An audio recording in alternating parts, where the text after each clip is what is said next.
Amen. Amen. Que Dieu soit béni. Par une écoute attentive aussi de sa parole, et pas simplement avec des mots, des prières, des louanges, d'actions de grâce. C'est très important tout cela. Mais nous savons que la parole de Dieu sera toujours et restera toujours la nourriture de nos âmes. Amen. Alors, ce soir, je vais vous parler de Salomon. La dernière fois, nous avons vu, parce qu'il y a une suite logique, Morija, souvenez-vous, le temple sera construit sur le mont Morija. Non pas que ce fut une décision de Salomon, certainement pas, de David, encore moins, de Dieu directement. Je ne reviens pas, tout cela, on le trouve sur le site. Ce soir, on va voir que les choses vont aller de l'avant, parce que trouver le terrain, c'est bien, mais il va falloir commencer à construire. Et ce soir, on va voir finalement les premiers pas, finalement, cette construction, les choses qui vont se mettre en place. On va le voir au travers de la parole de Dieu. Alors, je vous invite à ouvrir la parole de Dieu. Les textes ne vont pas s'afficher parce qu'en même temps, en parallèle, je vais vous projeter quelques images pour rendre un peu plus visuelle cette construction. Les images parlent mieux que parfois tant et tant de discours. Alors, 1 Roi 6, verset 1er. Je vais lire dans la parole de vie, mais vous lisez avec votre version. 1 Roi 6, verset 1er.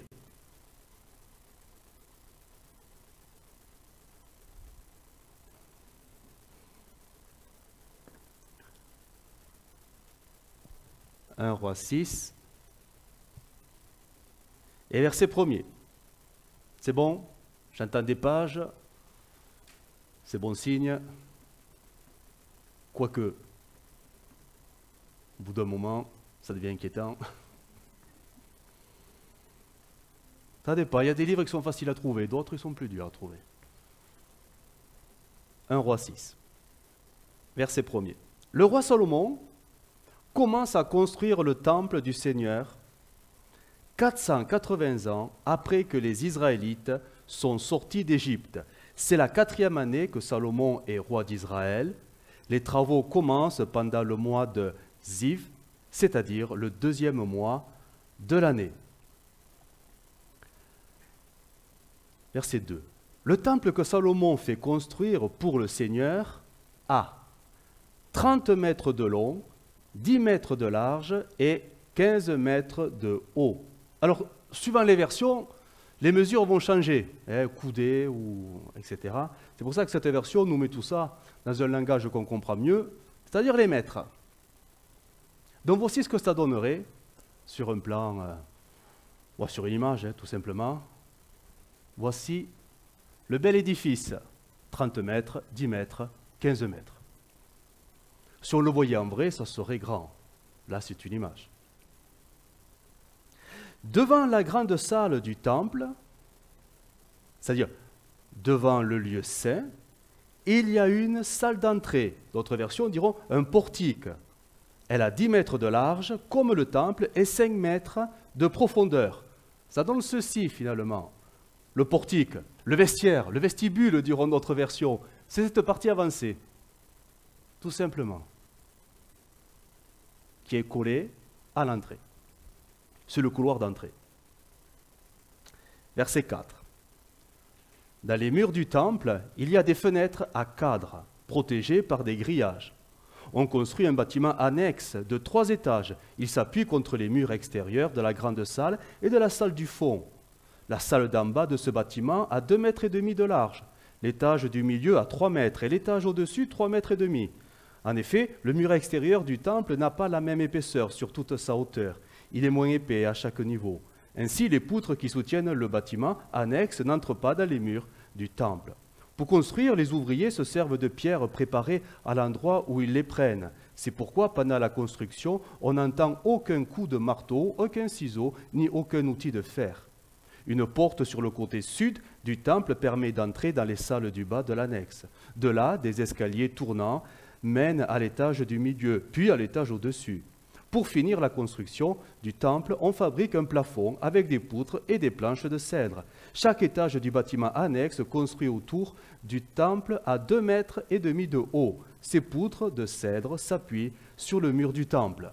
Alors c'est sûr que quand on lit ça, bon, on n'y comprend plus rien au bout d'un moment. Mais voici ce que ça donne.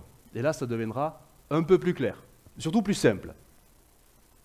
C'est ce bâtiment qui fait le tour, il y a le même ici, hein, ce bâtiment, et ça sera les salles annexes où vont être les entrepôts, je ne sais pas s'il faut dire ça, mais les salles où on va ranger tout le matériel, etc., etc., sur 3 étages. Voilà, ce qui fait une hauteur de 7,5 mètres, 3 fois 2,50, avec une largeur qui grandit, plus on monte vers le plafond. Voilà un peu ce que ça donne. C'est beau l'image, vous la voyez bien, c'est clair? Sinon on pouvait avancer de quelques rangs encore. Hein. Puis il fait beau, il fait chaud. Nous allons au verset 14. Après que le temple est construit selon les ordres de Salomon, les artisans recouvrent les murs intérieurs de bois de cèdre, de bas en haut, et ils recouvrent le sol de bois de cèdre. Ils recouvrent aussi de bois de cèdre les murs de la salle du fond, sur 10 mètres de bas en haut. Ensuite, ils arrangent cette salle pour en faire le cœur du temple, le lieu très saint. Le reste du temple, qui est devant le lieu très saint, a 20 mètres de long et forme le lieu saint. Le bois de cèdre à l'intérieur du temple est décoré de fruits, de fleurs ouvertes en bois sculpté. Les murs sont tous couverts de bois de cèdre et aucune pierre n'est visible. Salomon fait arranger le lieu très saint, qui est la salle importante du temple, pour y placer le coffre de l'alliance du Seigneur. Cette salle est carrée, elle a 10 mètres de côté et 10 mètres de haut. Elle est recouverte d'or fin, comme le cœur du temple. Devant l'entrée du lieu très saint, on tend une chaîne en or et on place un autel en bois de cèdre recouvert d'or. Salomon fait recouvrir d'or pur tout l'intérieur du temple, ainsi que l'autel placé près de l'entrée du lieu très saint. Voici ce que ça donne. Voilà. Ah, ça prend forme quand on est dedans. Le lieu saint, grande salle, 20 mètres sur 15. Et le lieu très saint, petit escalier, le portail, qui autrefois était le voile dans le tabernacle de Moïse. Un portail, on va y revenir, et le lieu très saint, et ça c'est curieux, qui n'a pas forcément les mêmes mesures, même pas du tout, parce qu'il fait 10 mètres sur 10. Ce qui fait que, voilà, voici ce que ça donne. Et tout ceci recouvert d'or. Nous continuons, verset 23. Pour le lieu très saint, Salomon fait fabriquer 2 chérubins en bois d'olivier sauvage. Chacun a 5 mètres de haut. Le premier a des ailes de 2,5 mètres de long. Il y a donc 5 mètres d'un bout à l'autre de ses ailes. Le deuxième mesure aussi 5 mètres. Il est aussi grand que le premier et il a la même forme. Chaque chérubin mesure 5 mètres de haut. Les chérubins sont placés au milieu du lieu très saint. Ils ont des ailes étendues. Donc, une aile du premier chérubin touche un mur de la salle et une aile du deuxième touche l'autre mur. Les 2 autres ailes se touchent au milieu de la salle. Les 2 chérubins sont recouverts d'or. Et voici ce que ça donne.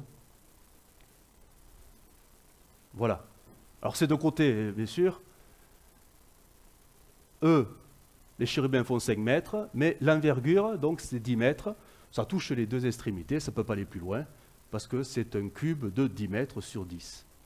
Donc voici ce que ça donne. On ne réalise pas, hein, mais c'est quand même assez impressionnant à voir. C'est une statue de 5 mètres. C'est quand même remarquable pour l'époque. Nous continuons. Verset 29. Sur tous les murs du temple, dans les 2 salles, les artisans sculptent des chérubins, des branches de palmiers et des fleurs ouvertes. Ils recouvrent d'or le sol du temple, dans les 2 salles. Pour fermer le lieu très saint, ils fabriquent une porte à 2 battants en bois d'olivier sauvage.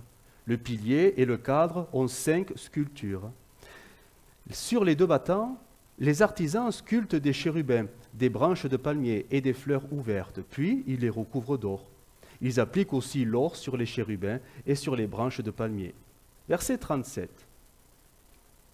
C'est la 4e année que Salomon est roi. Il fait poser les fondations du temple au mois de Siv, la 11e année du mois de Boul, c'est-à-dire le 8e mois. Les travaux de construction sont terminés dans tous les détails et selon les plans d'ensemble. Il a donc fallu 7 ans pour construire le temple. Donc, voici ce que ça donne au niveau, en tout cas, de cette porte qui sépare le lieu très saint qui est là et le lieu saint qui est juste là. Voilà, on est passé du voile à quelque chose de plus mobile. Nous allons dans 1 Roi, chapitre 7 et verset 15. 1 Roi 7, verset 15. Et nous en arrivons au dernier détail de la construction. 1 Roi 7, verset 15. Huram fabrique 2 colonnes de bronze. Elles ont 9 mètres de haut et 6 mètres de tour. Il fabrique aussi 2 sortes de couronnes pour les mettre en haut des colonnes. Elles sont en bronze et chacune a 2,5 mètres de haut. Pour les couronnes, il sculpte encore d'autres décorations de bronze qui ressemblent à des filets et à des petites chaînes.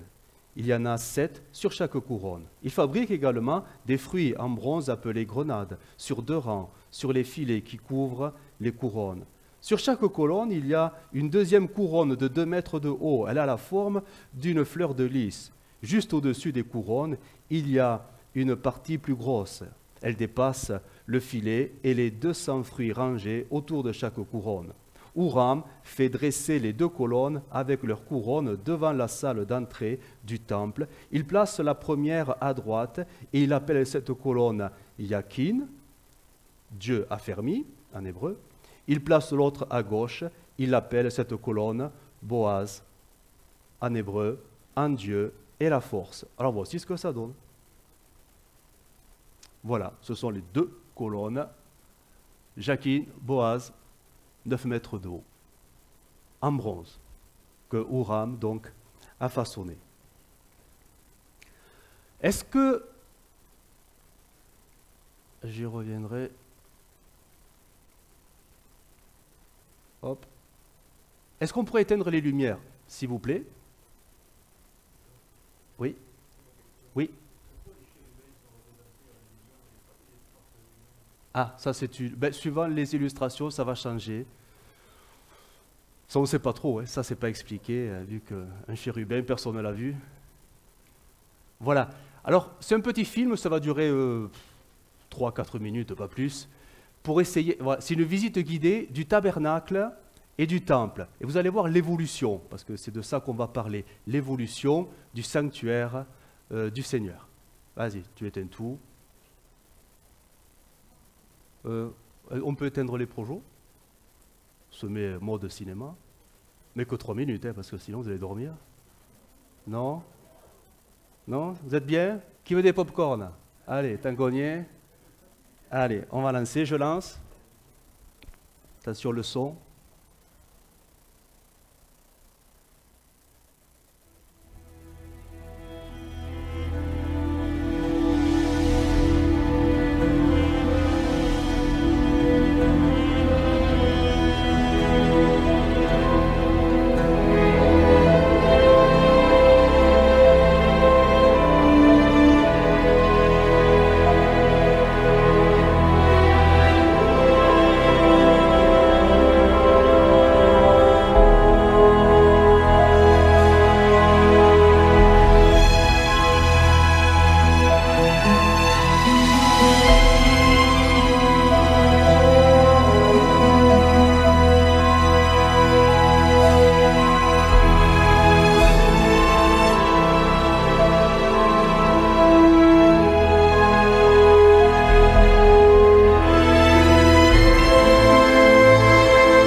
C'est beau, hein?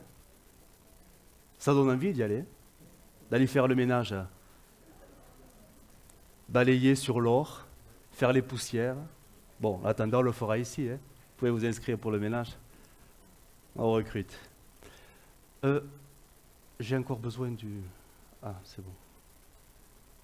Alors, si je vous ai montré cela, bon, bien sûr, c'est pour avoir une sorte de visuel un petit peu du sanctuaire, c'est-à-dire le lieu où Dieu a décidé de se révéler, que ce soit dans le tabernacle de Moïse, fait de tissu finalement, ou que ce soit le temple. Ce qui est intéressant de noter, c'est les proportions. Tout va grandir. Et c'est Dieu qui décide de faire grandir les choses, parce que c'est Dieu qui a donné les plans. Autant à Moïse, Moïse a fait selon la révélation qu'il a reçue. Il a été très fidèle sur les côtes à respecter, il n'a pas inventé. Mais David a reçu les choses aussi par révélation. On l'a lu la dernière fois. Il a reçu les plans des constructions, donc il n'a pas inventé non plus, et c'est plus tard qu'il va les transmettre à Salomon. Donc on s'aperçoit que si on devait faire un peu de mathématiques ou de géométrie, alors voici 1 mètre carré la superficie du sanctuaire. Alors le sanctuaire, c'est le lieu saint et très saint, c'est tout, hein, c'est pas le pourtour. On est à 60 mètres carrés. C'est déjà pas mal. C'est quoi? C'est un T2. Un petit T2. Un T2. Et on passe à 300 mètres carrés. Dieu veut la place. C'est étonnant parce que, on va le voir, les objets, je dis les objets parce que les ustensiles, eux, vont pas grandir. L'arche va pas grandir, l'autel des parfums va pas grandir, la table des pains de proposition va pas grandir, les chandeliers en auront un peu plus. Mais ça grandit pas. C'est que le lieu où ça va demeurer qui va prendre vraiment de l'ampleur. Mais c'est quand même énorme. Alors, moi, j'ai calculé pour vous, hein, parce que je me suis dit, oui, si vous êtes mathématique, oui, c'est ça. 5 fois plus grand. 5 fois plus grand. 5 fois plus grand. Dieu veut vraiment de la place. Ça, on le verra la prochaine fois, mais quand on regarde les ustensiles qui sont à l'extérieur, là aussi, ça va prendre quand même une sacrée augmentation. Dans le tabernacle de Moïse, l'autel d'airain, bon, ben, c'est un cube, hein. On a les dimensions, on a tout, mais ça fait quoi? Ça fait 9 mètres carrés. On va amener l'animal, bon, on le porter, voilà. Avec le temple, on passe à 500 mètres cubes. C'est monumental, c'est monumental. On a les mesures, l'autel faisait 10 mètres de côté, 10 mètres sur 10, sur 5 mètres de haut. C'est énorme, c'est énorme. Ce qui fait quand même une progression 55 fois plus grande. Quand même. Dieu veut la place. Dieu veut des sacrifices. Et il y en aura. Juste à côté, il y avait la cuve, qui plus tard s'appellera la mer d'airain. Alors, là, on n'a aucune mesure dans le tabernacle, mais on imagine que c'était, on va dire, à hauteur d'homme, simplement. Avec le temple, ça va prendre des proportions. On a même l'épaisseur de la cuve, 8 cm. 8 cm le truc. Et on peut, alors il faut faire un peu de géométrie, mais on a le diamètre, on a la hauteur, donc on peut calculer le niveau, la quantité d'eau qu'on peut mettre donc, dans cette cuve. C'était quand même quelque chose d'assez particulier. Et au niveau des chandeliers, il n'y en avait qu'un dans le tabernacle, et dans le temple, il y en aura 10. Après, pour les autres ustensiles, rien ne va bouger. Et tout ceci, ça fait quand même un peu réfléchir. Se dit, mais quand même, comment se fait-il que Dieu veuille plus de place? On peut lever le diaporama, s'il vous plaît. Ça fait quand même réfléchir parce qu'aujourd'hui, on le sait, vous le savez, les temples, c'est nous. C'est nous. Et les dimensions de notre temple, ben finalement, qui c'est qui les fixe? Ah. Ce qui est sûr, c'est que Dieu veut un peu plus de place. Mais c'est nous qui fixons quand même les limites. Je suis sûr que si je posais la question « Qui veut plus de Dieu dans sa vie ?» on lèverait tous les deux mains. Mais dans la vie de tous les jours, comment vivons-nous cette vie chrétienne? N'est-ce pas nous qui en fixons les limites? On en fixe les limites, mais immanquablement. Mais même sans le vouloir, on fixe des limites. On va se fixer des limites. Mais ce qui est sûr, et s'il y a quelque chose que vous devrez retenir de tout ça, c'est que Dieu, lui, en fait, il ne change pas. Ce Dieu qui remplit tout l'univers, il aimerait avoir plus de place dans nos cœurs et dans nos vies. Ça, c'est sûr. Il voudrait, parce que ça dépend de nous. Tout dépend de la place que nous lui faisons. Il n'ira pas plus, il n'ira pas moins, il prendra ce qu'on lui donnera. Mais si on se soucie de ce que Dieu veut, alors on comprendra que Dieu veut un peu plus de place dans nos vies, c'est sûr. Alors, j'ai réfléchi et je me suis dit, mais comment on fait concrètement pour lui donner plus de place? Parce qu'on le veut tous. Oui, hein? Sinon on ne serait pas là. Hein? On ne serait pas là. Comment concrètement lui donner plus de place dans les temples que nous sommes? Alors, en fait, j'ai trouvé que deux possibilités. La première, elle est très simple. Pour que Dieu grandisse à nous, pour que Dieu ait plus de place, il va falloir tout simplement, vous allez voir, c'est très simple, hein, créer de la place. De la nouvelle place. C'est-à-dire, quand la maison est trop petite, on pousse les murs. Extension, on agrandit. On fait des travaux, on fait plus de place. Que dit la Bible? Est-ce que la Bible nous parle de ça? Oui, si vous avez vos Bibles, vous pouvez les ouvrir. Là, on peut afficher les textes maintenant. Ésaïe 54, verset 2. On le connaît tous, ce texte. On le connaît tous. Ésaïe 54, verset 2, nous dit: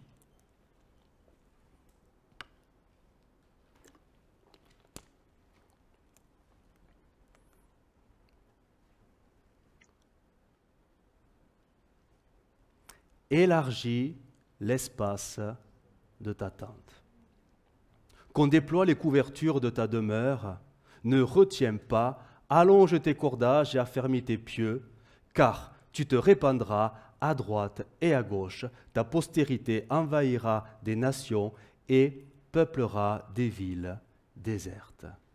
Élargis l'espace de ta tente. Une autre version, la Français courant, nous traduit: agrandis la tente où tu vis. Tends des toiles supplémentaires, ne regarde pas à la dépense, allonge les cordages de ta tente, consolide les piquets, car tu vas t'agrandir de tous côtés. Quand on regarde finalement notre vie chrétienne, chacun pour soi, n'allez pas analyser celle du voisin, hein? Chacun la vôtre. On est tous dans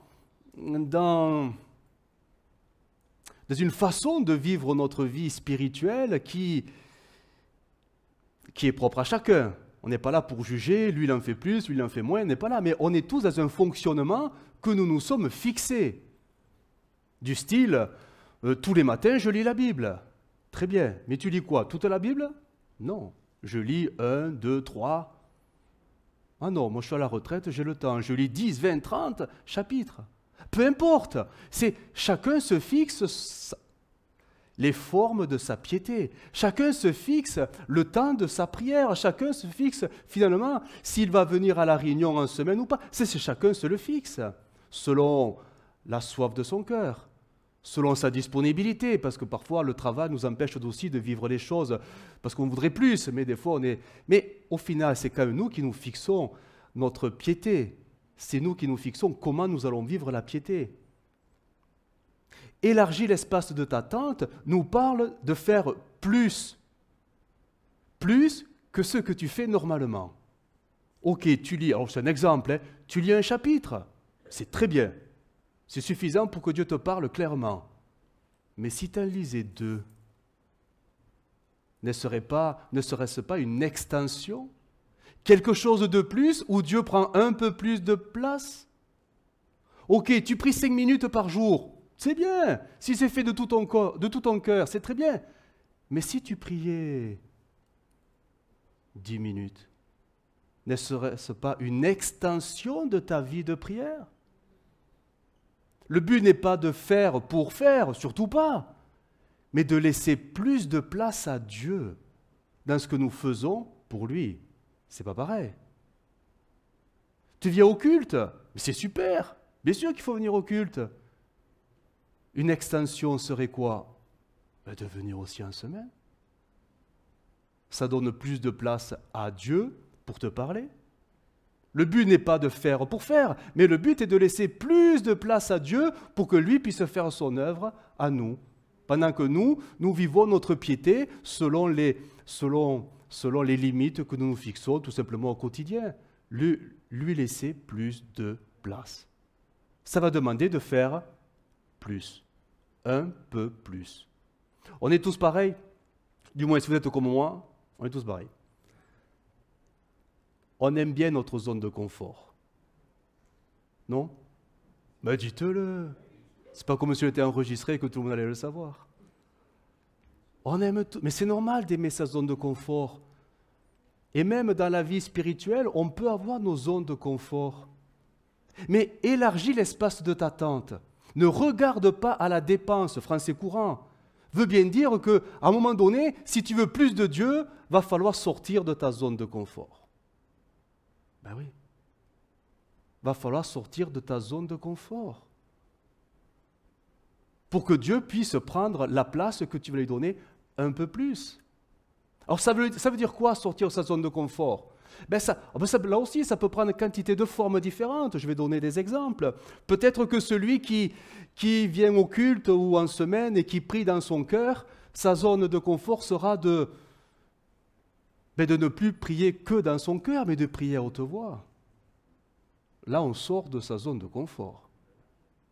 Peut-être que celui qui cherche les dons spirituels et qui prie pour les recevoir, à un moment donné, va falloir tout simplement peut-être y aller par la foi. Y aller par la foi. Et de ne plus demander confirmation sur confirmation pour savoir si c'est bien moi ou toi. Seigneur qui me parle. Mais par la foi. Il va falloir y aller. Là, on sort vraiment de sa zone de confort. Nous qui aimons prier pour les âmes qui sont perdues pour qu'elles soient sauvées, peut-être qu'à un moment, il faudra sortir de sa zone de confort. Et au lieu de prier le Seigneur, carrément aller leur parler dans la rue. Oh, pasteur, vous êtes trop loin. C'est trop. Je ne peux pas faire ça. Ben c'est ça. Élargir l'espace de sa tente. Et peut-être que le simple fait de venir à l'église et de s'asseoir et d'écouter, c'est bien, mais sortir de sa zone de confort serait aussi peut-être de s'investir dans la vie de l'église et de commencer un service ou une activité pour le Seigneur. C'est aussi ça, laisser plus de place ou créer de la place nouvelle à Dieu. N'est-il pas dit qu'il nous a rachetés entièrement, corps, âme et esprit appartiennent à Dieu, et que nos corps ne sont que des instruments pour la gloire de Dieu? Mais ce n'est pas évident parce qu'on aime notre zone de confort. Et ça, regardez, il y a même parfois des expressions dans la Bible qui ressortent et qui montrent que ce que tu fais, c'est bien, mais si tu faisais un peu plus, ça serait mieux. Regardez, dans 2 Corinthiens 8, verset 3, l'apôtre Paul dira « Ils ont, je l'atteste, donné », donc là c'était les offrandes par rapport à cette famine qu'il y a eu. Il y a eu une grande collecte de tous les chrétiens pour donner donc aux chrétiens qui étaient dans le besoin. Ils ont, je te l'atteste, donné volontairement selon leurs moyens. C'est très bien, selon leurs moyens, c'est parfait. Virgule, et même au-delà de leurs moyens, dira une version. Et même au-delà de leurs moyens. Ils ont donné, c'est très bien, ils n'étaient pas obligés, c'était volontaire, de tout leur cœur, et certains ont donné même au-delà de leurs moyens. Dans Philémon, il est écrit au chapitre 1er, verset 21, donc c'est toujours l'apôtre Paul qui parle, « C'est en comptant sur ton obéissance que je t'écris, sachant que tu feras même au-delà de ce que je te dis. » Obéir au-delà des consignes que l'on reçoit. Et on pourrait trouver d'autres textes qui nous montrent que ce qu'on fait, c'est bien parce qu'on le fait de tout notre cœur pour Dieu, mais si vraiment nous voulons grandir, progresser, porter des fruits nouveaux, à un moment donné, il va falloir pousser les murs. Il va falloir créer de la place nouvelle. Et la place nouvelle, ben, c'est le Seigneur qui la prendra, parce qu'on l'a créée pour lui.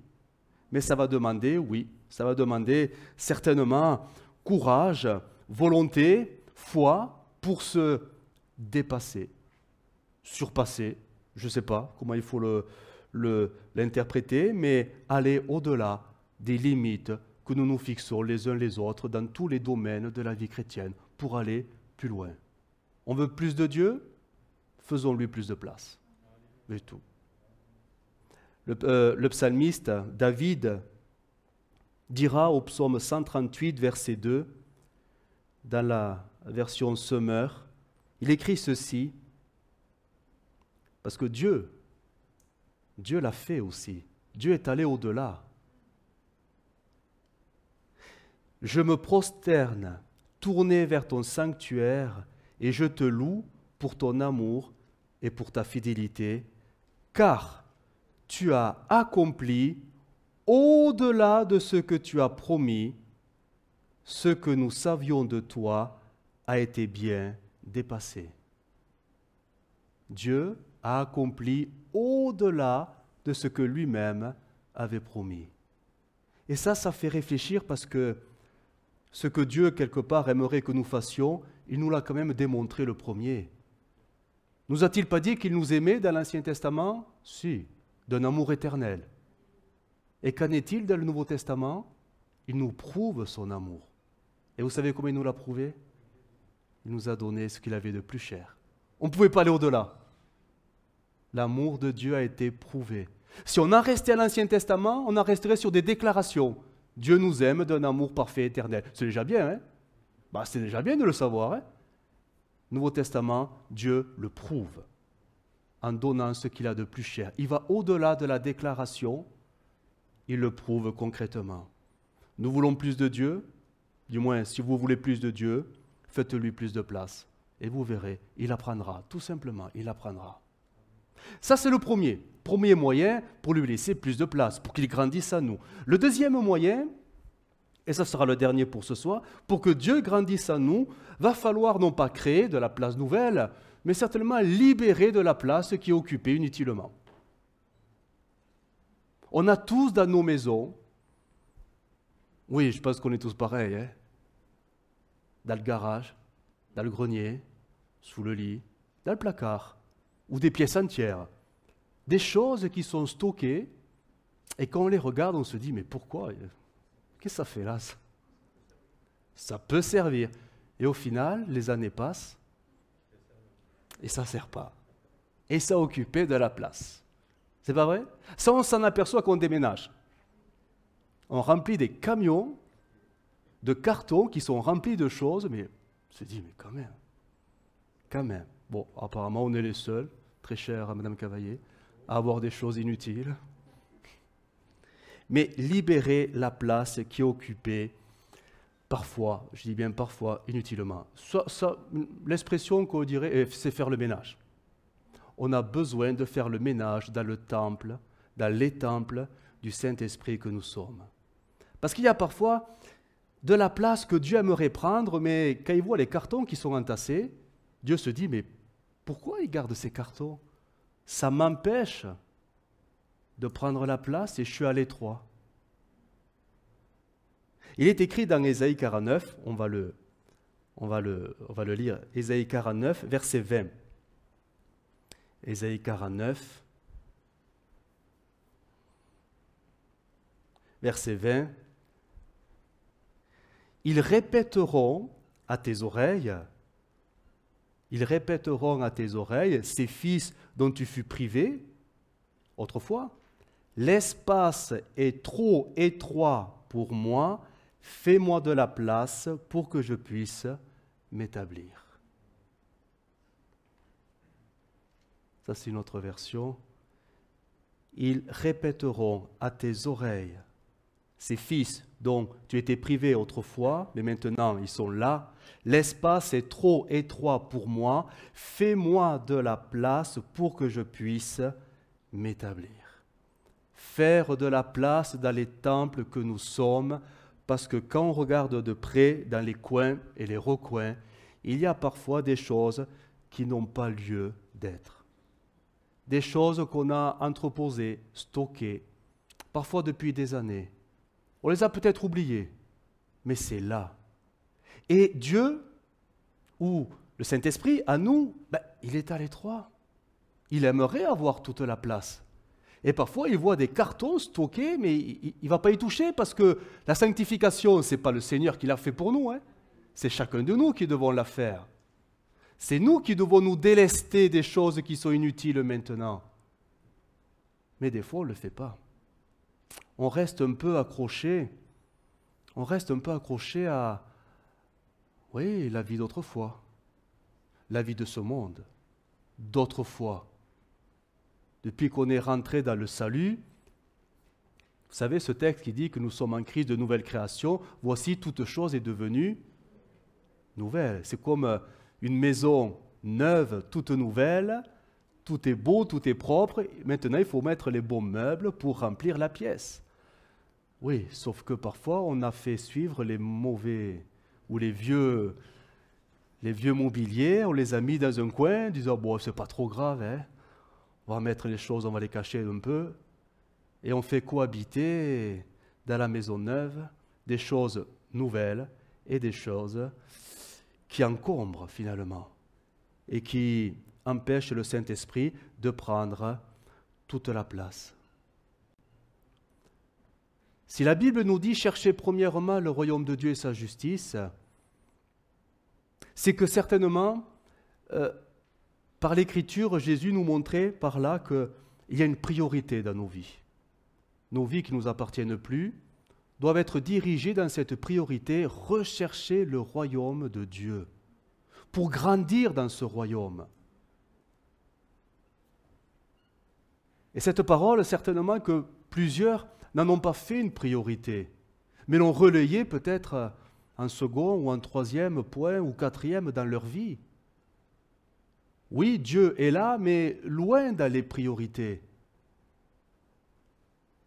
Et nous pouvons avoir, oui, des comportements, oui, chrétiens, où finalement, parfois même, le monde, du moins certains aspects du monde, sera plus important que de rechercher le royaume de Dieu en premier. Quand le chrétien commence à rechercher en premier ses désirs, n'est-ce pas une mauvaise priorité ? Quand il utilise la prière pour toucher le cœur de Dieu, mais en mettant ses désirs en premier, n'est-ce pas une mauvaise priorité ? Et finalement, quand nous vivons que de ça, est-ce qu'on n'est pas en train d'encombrer le temple du Saint-Esprit par des choses qui n'ont pas lieu d'être en premier ? Il y a quoi dans nos cœurs ? Vous avez vu dans le temple, il y a le lieu très saint et il y a le lieu saint. Et ça, c'est le sanctuaire. Et notez que les salles annexes ne sont pas dans le temple. Les salles annexes, là où on va entreposer le matériel et tout cela, quoi. C'est pas dans le temple. C'est en périphérie du temple. Donc, c'est important. On est dans un monde où les choses secondaires sont importantes. Les choses de ce monde sont aussi un peu importantes. Vie professionnelle, etc., vie matérielle, financière, tout ça, c'est important. Bien sûr que c'est important. Mais est-ce que tout ça a sa place dans le lieu très saint ? Est-ce que tout ça a sa place dans le lieu saint ? Certainement pas. C'était à côté. Et nous, peut-être que dans le lieu saint, voire très saint, on a entreposé des choses qui sont tellement secondaires que nous, on en a fait des priorités. Et ça attriste le cœur du Seigneur. C'est le désordre. Oui, il faut appeler les choses comme ça, parce que Dieu est un Dieu d'ordre. Et si on n'est pas dans l'ordre que Dieu a instauré, alors on est dans le désordre.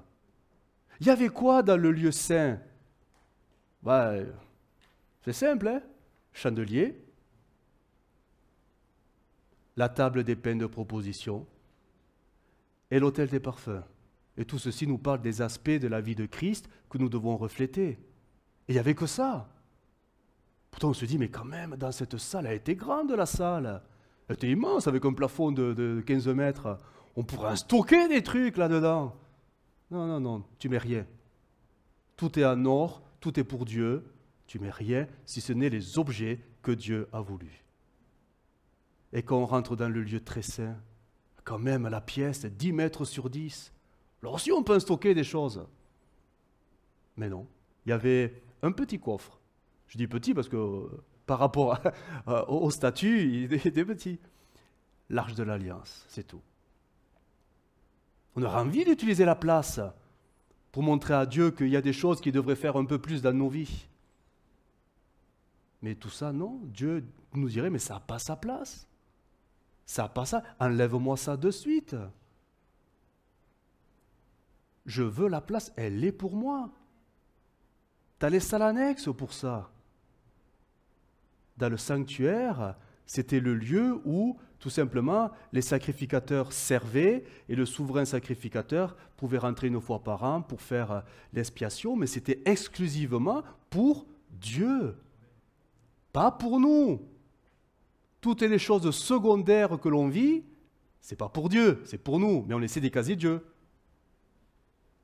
Et là, le Seigneur, il ne se laisse pas manipuler. Il y a parfois des choses dans nos vies chrétiennes, il faut faire le ménage.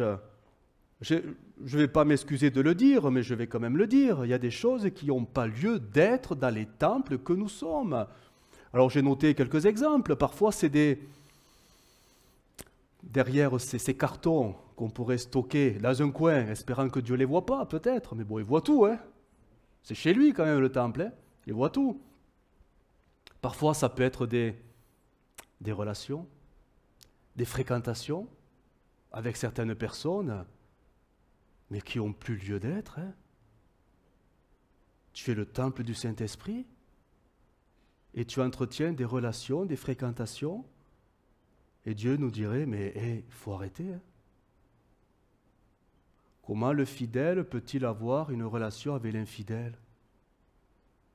C'est écrit tout ça. Alors ça demande quoi? Ben oui, de couper. Ben oui. Oui, ça fait mal. C'est ça la sanctification. Se consacrer pour Dieu, parce que je suis le temple du Seigneur. Ça peut être des habitudes, des pratiques, alors particulières, diverses et variées, dans tous les domaines, des choses qu'on aime bien faire, mais quand on prend le temps de réfléchir, on se demande quand même, Seigneur, il ne va pas trop aimer ça, le Seigneur. Et il y a des choses qu'il faut peut-être arrêter de faire. Des décisions, des résolutions peut-être, nouvelles à prendre. On sait qu'il faut les prendre, mais on fait tarder, parce qu'on sait que ça va nous coûter finalement de les prendre. Des priorités de gestion de temps, gestion finance, tout ça sont des choses qui demandent d'être au clair avec Dieu. Il était beau quand même le temple, tout en or, à l'intérieur, parce qu'à l'extérieur c'était la pierre, mais tout en or, ça devait briller quand même. Ça devait être beau. En plus, ça éclairait des chandeliers, ça devait refléter, et avec l'odeur des pains de proposition, ça devait sentir hyper bon. Et l'encens qui devait parfumer le tout, on y dormirait dans le lieu saint. Ouais, mais quand le Seigneur, dans les temples que nous sommes, est-ce que l'odeur, elle est bonne? Est-ce que l'odeur de Christ est là? Il y a parfois des choses que nous faisons qui ont une très mauvaise odeur. Alors peut-être qu'humainement ça paraît pas, mais c'est pas si méchant que ça, et tout le monde le fait presque. Oui, mais la sanctification, si elle n'est pas réelle, personne ne verra le Seigneur sans elle.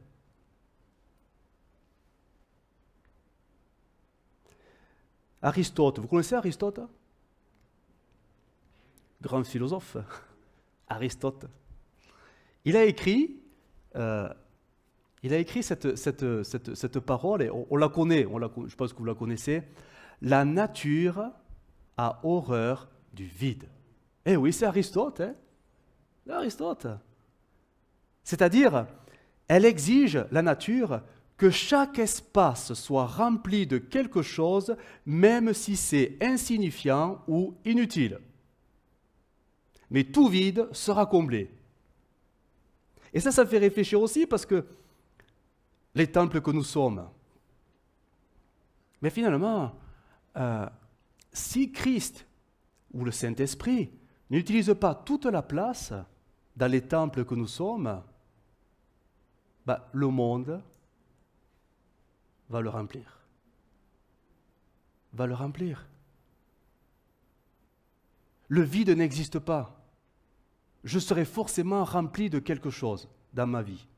Regardez dans l'emploi du temps.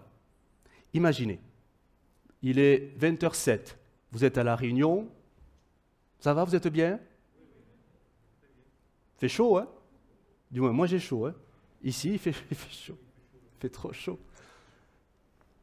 Mais, on va dire, on est au bon endroit, c'est bien. Mais si on n'était pas venu à La Réunion, on ferait autre chose. Ce autre chose ne veut pas dire que ça serait mal, mais on ne peut pas dire que ça serait bien aussi. Parce que quelle est la meilleure part?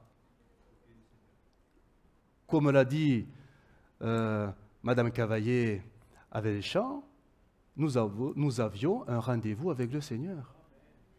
Donc, quelle est la meilleure place pour l'enfant de Dieu? De venir au rendez-vous avec le Seigneur. Si on n'était pas venu, on aurait fait autre chose, peut-être de bien, mais est-ce que ça aurait été le mieux pour nous? Pas si sûr que ça. Regardez Marthe et Marie. On va illustrer cela. Marie sait bien ce qu'elle fait. C'est même Jésus qui lui a dit. Mais Marthe plutôt. Non, Marie. Marthe, elle, est-ce que c'était mauvais ce qu'elle faisait? Non. Mais Jésus lui dira, c'est dommage. C'est bien ce que tu fais, mais c'est pas le moment, quoi. La Réunion, c'est à côté. Il y a tout le monde là-bas.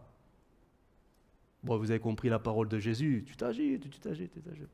Viens, assis-toi, calme-toi, et nourris ton âme des paroles que je suis en train de dire à tous les autres.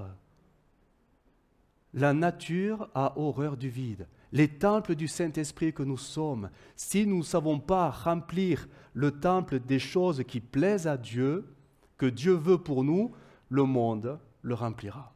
Naturellement. Et là, on va voir que finalement, les priorités de Dieu ne seront plus des priorités, mais ça va être relayé à la 2e, 3e, 4e place, presque même en arriver à j'irai à La Réunion si j'ai le temps, si je ne suis pas malade, s'il ne fait pas trop froid, s'il ne fait pas trop chaud, s'il ne pleut pas et s'il ne neige pas. Alors là, j'irai à La Réunion. Bref, ça devient presque, voilà quoi. On ferait presque une faveur à Dieu en allant à La Réunion. Et c'est dommage, parce que nos vies ont été rachetées, mais ce n'est pas pour ça. Nos vies ont été rachetées pour que Dieu ait toute sa place dans nos cœurs et dans nos vies. Nos vies ont été rachetées pour que le Saint-Esprit grandisse en nous et que nous portions de plus en plus de fruits pour que le Père en soit glorifié. Et ça demande, oui, comme on l'a vu, soit de créer de la place nouvelle ou soit de faire le ménage pour libérer de la place inutilement utilisée. Je vais terminer par, une fois Jésus il est rentré dans le temple, il n'a pas été content. Hein? Il n'a pas été content.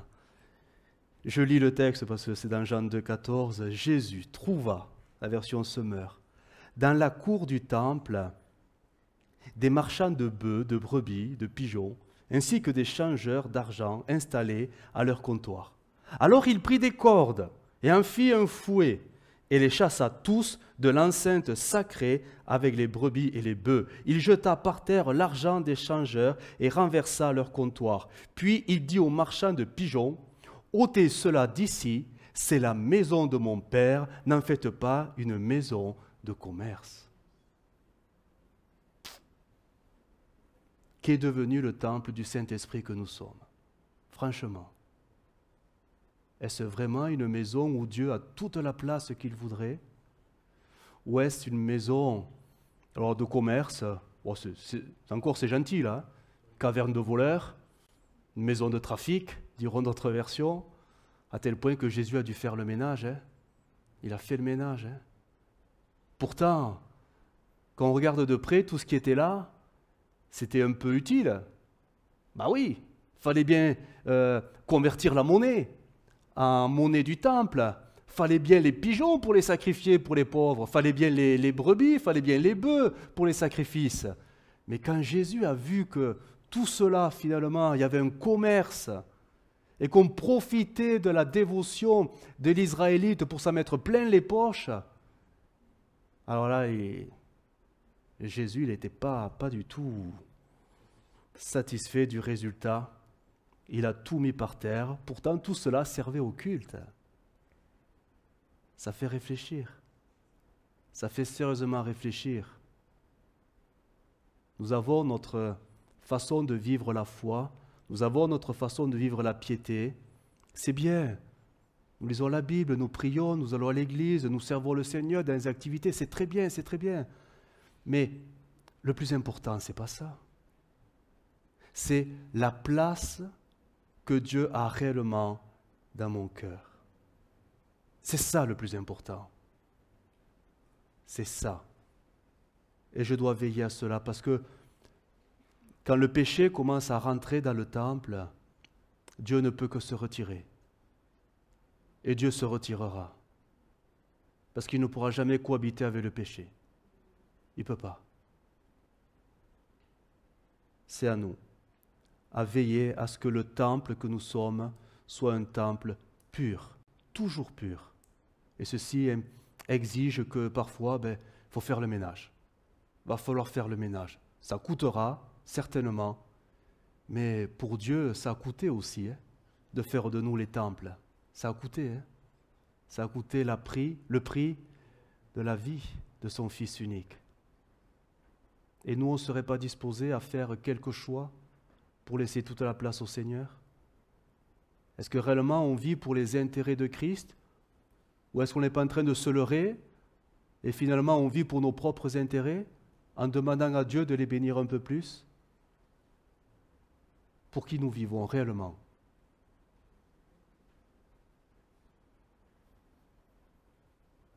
Il suffirait, si on le pouvait, mais on ne le peut pas, de mesurer l'espace à mètres carrés dans nos cœurs et on verrait la place que vraiment on accorde au Seigneur. Peut-être que certains ont, oui, du 300 mètres carrés dans les cœurs, gloire à Dieu. Peut-être que certains, ils n'ont que 60. Peut-être que certains, ils n'ont que 5. Mais la place, c'est nous qui la faisons finalement. C'est nous qui la fixons. C'est nous qui choisissons. Je termine. Cette parole, elle va être très simple, très courte. C'est Jean-Baptiste qui l'avait dit en son temps.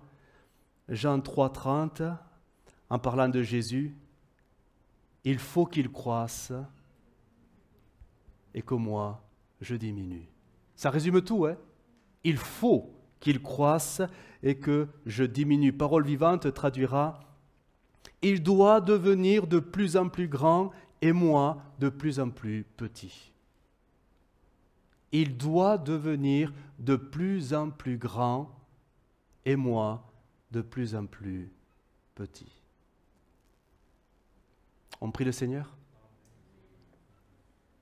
Seigneur, nous te bénissons. Te bénissons pour ta parole.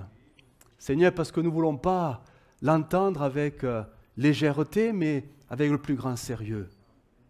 Et surtout, n'en laisser tomber à terre aucune de tes paroles. Seigneur, nous avons compris que oui, toi qui es ce Dieu qui remplit l'univers, tu as décidé d'habiter nos cœurs, qui sont parfois si étroits, si petits. Seigneur, combien nous voulons te faire toujours plus de la place. Nous voulons t'accueillir dans nos cœurs, nous voulons que tu résides dans nos vies, mais c'est vrai que parfois, on a du mal à te faire de la place, tellement il y a de choses qui parfois sont là inutilement ou qui encombrent. Seigneur, pardonne-nous parce que la place, parfois, nous ne la faisons pas. Seigneur, donne-nous de réaliser que ça nous appartient d'élargir l'espace de nos tentes, en faisant les bons choix, en mettant les bonnes priorités, en sortant de nos zones de confort, en allant plus loin avec toi, de progrès en progrès, en nous laissant porter par la vie de l'Esprit. Seigneur, c'est là que nous ferons de plus en plus de place pour que tu puisses régner de plus en plus en nous. Oui, Seigneur, donne-nous de comprendre ces choses-là pour que nous puissions les vivre au quotidien, dans tous les aspects de la vie chrétienne. Nous voulons vraiment te laisser toute la place, parce que tu en es digne. Tu as fait de nous les temples du Saint-Esprit et nous ne voulons pas te caser que dans un coin, mais nous voulons que tu règnes dans tout le temple que nous sommes et que tu rayonnes dans tout le temple que nous sommes. Alors Seigneur, donne-nous le courage, oui, Seigneur, de faire le ménage et d'enlever ces encombrants, d'enlever ces cartons qui sont si poussiéreux, qui n'ont plus lieu d'être. Seigneur, de couper parfois avec certaines situations, certaines fréquentations, certaines relations, certaines habitudes. Oui, nous voulons faire le ménage pour que tu sois plus à l'aise dans le temple que nous sommes. Aide-nous, Seigneur, à avoir le courage, la résolution, la détermination, l'envie, le désir, l'amour de te faire encore plus de place. Oh notre Dieu, viens nous aider, parce que les choses ne sont pas si simples que ça, si pas faciles que ça. Aide-nous, assiste-nous, pour que tu puisses grandir et nous diminuer de plus en plus. Merci Jésus. Amen.